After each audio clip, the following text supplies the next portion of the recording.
So my situation is my wedding. My initial reaction to the wedding and the feelings I had during it. Um, I had joy, anger, anxiety, all three of those. The joy came from my wife and the wedding, seeing my wife in a dress, and just the joy of being married to the most wonderful woman in the world was amazing. She looked so beautiful in her dress. It actually was so beautiful that I ended up crying tears of joy. Um, and I know anger is a secondary emotion, but my anger came from one of my family members causing problems during our wedding, and it really upset me, and it got me to a point where I was wanting to get physical. Due to the fact of where I came from and where I was raised, physicality was a big thing, and I wanted to get physical with the guy. But I realized it was my wedding and I shouldn't do that.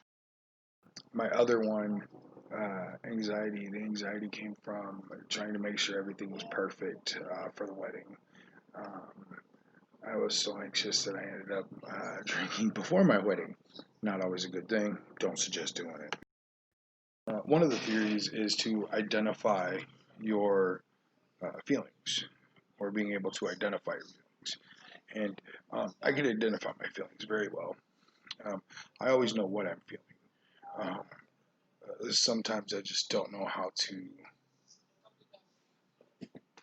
express my feelings in the best of manners. Um, Expressing my feelings, I don't always do right. Uh,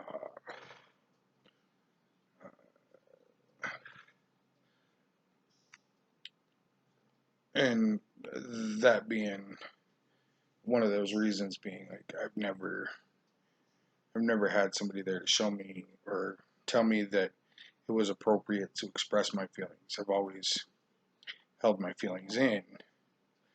Um, uh, just because it's how I was doing, how I've always been taught. That's how I was raised. Men don't show emotion. Uh,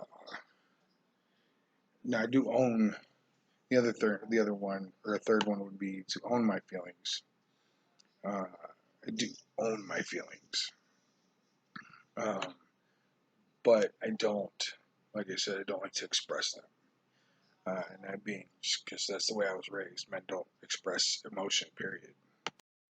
I was raised that if a man expresses emotion, that they are considered weak. So I choose not to.